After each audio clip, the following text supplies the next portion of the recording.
Centenarias e indocumentadas, pero encantadoras. Escrito por Luis Fernando Cardona. Voz César Augusto Orozco, Atlanta, Georgia. Diana la Cazadora y la Niña y el Ánfora, también conocida como la Lampararia, son dos esculturas con figuras de mujer que desde hace cerca de 100 años fueron traídas de Europa por don Lino Masuera Fernández de Soto para que lucieran en los jardines de la Casa Santander, llamada Casa Quinta por estar en aquel entonces ubicada en las afueras de la ciudad, muy cerca de donde hoy se encuentra la iglesia de Fátima. Diana la Cazadora es la misma Artemisa griega, cuya autoría se le atribuye al escultor Praxíteles en el siglo IV a.C.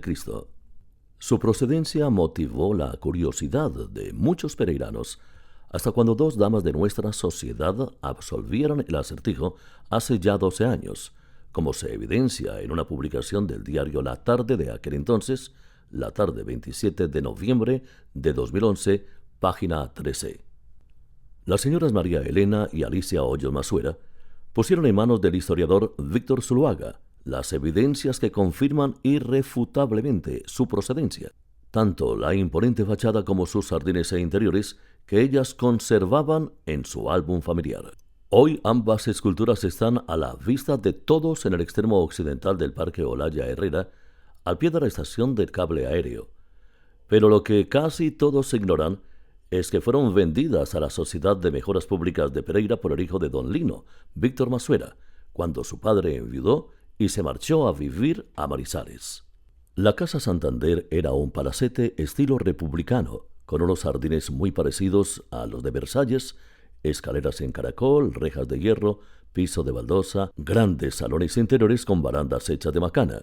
Y por si fuera poco, era la única casa que había saliendo de la estación del ferrocarril hacia Cartago, es decir, que estaba localizada en los suburbios de Pereira. La propiedad la construyó don Lino a comienzos del siglo XX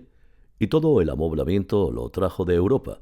Inclusive las lámparas que junto con los demás muebles los vendió después de la muerte de su primera esposa y antes de trasladarse a Manizales, donde se casó en segundas nupcias con doña Carolina Villegas, y fruto de esa unión nacería Fernando Masuera, quien llegó a ser en varias ocasiones alcalde de Bogotá. Don Lino, de origen cartagüeño y descendiente en línea directa de don Antonio María Masuera Bonfort, español que había llegado del País Vasco en el siglo XVIII y casó con la hija de uno de los hombres más ricos de la comarca, fue el padre de don Vicente Masuera Escobar, de cuya descendencia hacen parte, entre otros, don Alfredo Hoyos Mejía y su hijo Alfredo Hoyos Masuera, empresario avicultor y creador de frisbee. También Felipe López Hoyos, gerente de Chevrolet Caminos, y Carlos Eduardo Botero Hoyos, por muchos años gerente en Medellín de Inex Moda. Me enteré casualmente de esta entretenida historia